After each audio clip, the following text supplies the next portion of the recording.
What's going on, everybody, and welcome back to another episode of the Book Binge on the King Crusoe YouTube channel. This week is Howling Dark by Christopher Ruocchio, or at least the review that we're going to be doing is covering this because, last week I did Empire of Silence, and I actually don't have any other books read right now that I can review for this week, at least at the time of recording. So, this is just kind of how things have gone for me this month. Welcome to episode 40 of the series. I don't really have anything else to say in this introduction because everything that I want to say right now is about the book. Quite frankly, this book blew me away. Long story short, should you read Howling Dark? Well, if you've already read Empire of Silence, yes. If you haven't read Empire of Silence, read it so that you can read Howling Dark. That's the short review. But since I don't have anything else to say, let's just go ahead and get into the best elements of Howling Dark. In case you couldn't tell, I'm super jazzed to be able to talk about this book. I suppose I'll show off the UK edition as well, since I happen to own it. To put it the simplest, and to get through the most points that I can talk about in this review, take all of the good and best things that I said about Empire of Silence in last week's video, since that was a 20-minute video, I think that's how long it was, a little bit on the longer side for my reviews. Take all of the good things that I said about that book, apply them to Howling Dark, and multiply it by 5, and you have an idea of just how good this book is and what it does well. So some of the things that I can specifically recall, I don't actually remember if I talked about Ruocchio's prose in Empire of Silence, but Ruocchio's prose is great in that book. It's even better here. It's not like a substantial jump, but it's a noticeable jump in places. The pacing in Empire of Silence is the only thing about that book that I didn't love. Like, there are a couple places in it where it's like, okay, well, this could have been condensed or could have been a little bit more added here to make it feel a little bit more normal. There was some weird things with the pacing in Empire of Silence. It was, like I said, the only thing about that book that I could justify complaining about.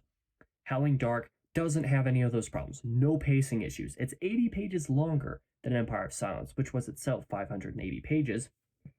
Howling Dark is 660 pages. That's how math works, right? And not a single page of it is wasted. Not a single page. Nay, I say not even a single paragraph of this book is wasted. Everything about it is fantastic. Then some of the other specific elements that I remember talking about and praising in Empire of Silence are the character interactions, which feel super real.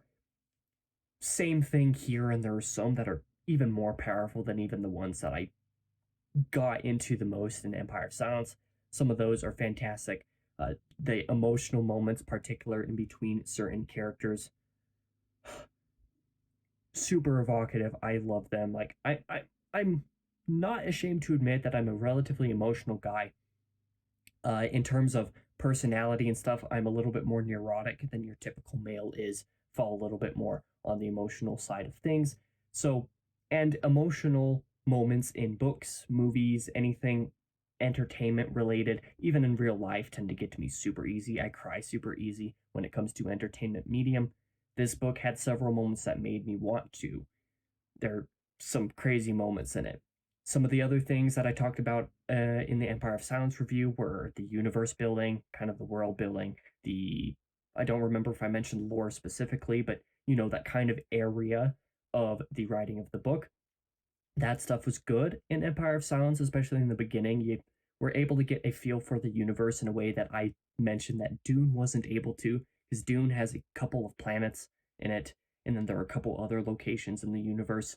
But the building of everything that isn't Arrakis pretty much is not super in-depth, so you don't get a super great view at what that universe is like. You get a super great view of what the universe is like in this series. Empire of Silence did it, but Howling Dark does it even better because it spends a lot of its time not necessarily in all of the same locations. There are several key locations that this book takes place on, whereas Empire of Silence, I mean, I'm doing this review as if assuming that you've already read Empire of Silence, but I'm still going to try not to spoil anything. Empire of Silence has 2 major locations and then like one sort of mid location.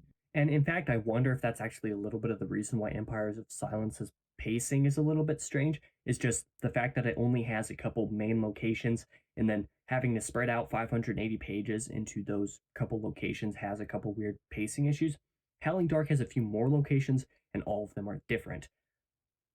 But everything that happens in this book is great. I'm just going to say that. And then another thing, I actually don't remember if I specifically mentioned this, but Hadrian has several philosophical ramblings. Well, they're actually not ramblings. I'm going to say they're musings because they're really enjoyable, that I really like. They're better here than they were in Empire of Silence, even though they were still good in Empire of Silence, and they flow super well. In between moments of the story, when you have a few paragraphs where Hadrian gets philosophical, you don't even really notice the shift. It's not abrupt or anything like that. It's not like he's like, oh wait, pause here, let's talk about this. No, he just starts talking about it and it feels completely normal, and I love that. Ruocchio does that kind of thing incredibly well. Kind of on the same topic, because there are many really, really, really good quotes in this book, and I've seen some people highlight from like their Kindle versions on Goodreads some great quotes from some of the future books in the series. So this is just kind of a thing that Ruocchio is really good at doing. I have two quotes. I saved 3 quotes specifically, but 2 quotes in particular are like incredibly good. I'm not going to share them here because of spoilers, especially for one of those quotes. It's major spoilers, even though I cut out sort of the major spoilery parts of it. Doesn't really matter. The point is, there are some great philosophical moments, and those lead to some fantastic quotes that are like, wow, that was really good and in some sense really profound. Ruocchio is really great at this kind of thing. But now let's move on to some of the things about Howling Dark that I don't just think, the book, improves upon from Empire of Silence, but some things that I want to point out about Howling Dark specifically that I know that I didn't point out about Empire of Silence, or at least I hope I didn't, because this would be super embarrassing if I happened to do that. This book plays around with genre in a way that I haven't experienced in other stuff. It's really cool. There are some fantastic moments of multiple different genres throughout, like just in terms of tone and in not necessarily in pacing, but that sort of that tone and the way that Ruocchio writes them. There's a fairly large section in the middle of Howling Dark that is very gothic horror inspired, with elements of that were really incredible. Like, they're super good. I don't necessarily want to bring up Frankenstein by Mary Shelley as an example, because that's what a lot of people think of when they think gothic horror. But that book's a little bit polarizing, and it's not necessarily the same type of gothic horror, but I got vibes from Frankenstein in a couple very specific descriptions and moments of this book. But if you're a fan of gothic horror in really any medium, this book does that very well. A very particular moment that I still remember very clearly in my mind, there's a section of this book, not necessarily a very small one, but a couple parts of this book that go heavy with the cyberpunk vibes that are very cool. So if you're a fan of the visuals and kind of the tone of the world of Cyberpunk 2077, just as an example, because that's the cyberpunk example that everybody knows, just visually, you're going to get some cool imagery in your head of a world similar to that in a particular moment of this book that I think are really cool. Just overall, Howling Dark plays with genre really well. Furthermore, the big moments of this book are epic. I know I pointed out the climax of Empire of Silence especially, but the climax of this book is insane. It's crazy. Like, I cannot express how crazy it is without cursing. I don't want to curse in my videos very much if I can help it. It's just super, super, super good. There are several of these big moments throughout the book, depending on, what section and what act they're in. Like, several that are memorable at the end of Act 1 and the end of Act 2, as you might expect. You want all of the overarching arcs of your story to be big, but there are a couple particular memorable moments. But starting at chapter 66 all the way through the end as the climaxes, it's crazy, man. It is so crazy. And even more so than just the big moments, the twists of Howling Dark are crazy. Empire of Silence didn't necessarily have twists in it. There was one reveal in it that was like super significant for lore reasons, and that actual revelation in Empire of Silence gets a little bit of building on in Howling Dark that I think is very cool and, is super great for theory fodder, just like thinking about what the ramifications of that are or what it could possibly mean, anything like that. But like actual twists are insane. There's one in particular because like chapter 66 is where the start of the climax like really happens, and that chapter is crazy, don't get me wrong, but that's not a twist. I freaked out when I got to that portion, but that was not the twist that I was expecting because people mentioned there was a really big twist in the book, and somebody was like, well, we'll see when he gets there. I got to chapter 66, and I thought that was the twist, but it wasn't the twist, even though it was insane. Chapters 73 and 74 are where that happens, actually, and it's like, it's insane. It is so insane. I don't even know how to talk about it without just straight up saying what the twist is, but it's amazing. Like, I genuinely cannot say enough. That twist in chapter 73, 74, chef's kiss. It is so good. And furthermore, the resolution of this book is beautiful and poetic in kind of a painful sort of way. I think I mentioned in the Empire of Silence review that the resolution of that book was like, surprisingly, it was like a happy ending, even though there was some crazy stuff that happened in that climax. And I will still say that ending of Empire of Silence was rather happy, and I'll take it for what it is. The end of Howling Dark isn't necessarily as happy because of a very particular aspect of the book. But it's still very beautiful and poetic, just as I said. I'm glad that Ruocchio ended both Empire of Silence and Howling Dark in ways that, simultaneously allow me to take a breath and be able to read other books in between the major entries of them, but also have me super anxious and ready to continue with the next book. Like, very, very great job on that part, Ruocchio, just being able to make me want the next book immediately, but also give me the perfect opportunity to get to something else instead. Works brilliantly, like super brilliantly.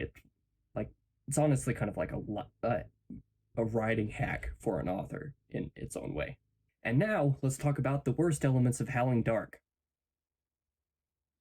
But here's the catch: there aren't any. Unlike Empire of Silence, which I mentioned had a couple weird pacing issues, and then just kind of a certain other aspect of the book that I think could be a problem to some people depending on how you want your stories to be structured or how you want them to feel in some aspects. That second thing that I brought up in that review for Empire of Silence still applies to this one, just as a way that the frame or the way that the narrative is framed. I think it's fine. A couple people might think there's a problem with it in terms of how Ruocchio handles some of his side characters as a result of it, but overall it's not a problem. But in terms of like actual problems that I have with Howling Dark, unlike Empire of Silence, I don't have any that I actually have a problem with. I mean, except for several moments throughout the book that are really hard to get through because of pain, and especially chapter 79, which is the second to last chapter. That chapter had me in all sorts of painful memories that I didn't want to get into and didn't want to think about, but it did so super well, and I forgive it, even though it had me all up in painful memories. That's not a bad thing about the book. It just caused me to remember bad things that I didn't want to remember. Like, props to Ruocchio for being able to do that. And like I said, that's not even an inherently bad thing about the book. It's kind of hard to talk about, but overall, there's nothing wrong with this book. So, let's just kind of get into the conclusion of how I feel. I loved Howling Dark, in case you couldn't tell by me gushing about it this entire review and not having anything super bad to say about it. I had a small break in the middle of reading this book that took me a little bit to get back into it while I was reading the Iliad and busy at work especially, but it was impossible to not get addicted to this thing again when I came back to it. It was a similar thing for Empire of Silence, where there was like a week and a half in the middle of there where I didn't read it, but then I read all the climax in just a few days. Yeah, it's kind of a similar thing. It was honestly incredible. I'm so glad that I read it. I'm so glad that I'm reading this series, quite frankly. I'm super anxious to get to Demon in White, although that will probably be waiting until December because of certain reading plans that I have in the meantime. But I will still be reading Queen Amid Ashes and Tales of the Sun Eater Volume 1 this month in October, I say, as this video is coming out on the last day of October. chances are by the time you're watching this video, I have already read those two. So that's fine. I've read those, and then I'll be getting to Demon in White in about a month by the time that you are watching this video. But that's the end of this video, this review. I'm done talking about Howling Dark for now. In the meantime, check out seasonalproductions.com, just as always, for a backlog of all of my YouTube and writing content. Speaking of the writing, I will be having new writing that comes out in just a couple months for the first time in a hot minute, so I'm really excited for that. And then I'm working on improving and rebuilding and working on a few of the pages on the website again as well. I'll also soon be having a Discord that I already have a Discord, but I'm going to be making it public relatively soon when some of that writing starts to come out a bit more for all of my YouTube channel and website followers. So stick around so that you don't miss any of that. I'll be back again. I guess I'll be back tomorrow if this is actually coming out on the 31st. I'll be back again tomorrow for a state of affairs on the channel so you can hear a little bit more about some of those plans that are going on. Otherwise, I'll be back next week with a video on something. I actually don't know for sure what I'm reviewing next week. You'll probably know tomorrow if you will actually watch that State of Affairs video, which will tell you all the videos that are coming out for the month. So at the time that I'm recording this video, I don't know, but by tomorrow, we'll all know. So stick around for all of that. Thank you guys for watching. I'll be back again in the next video.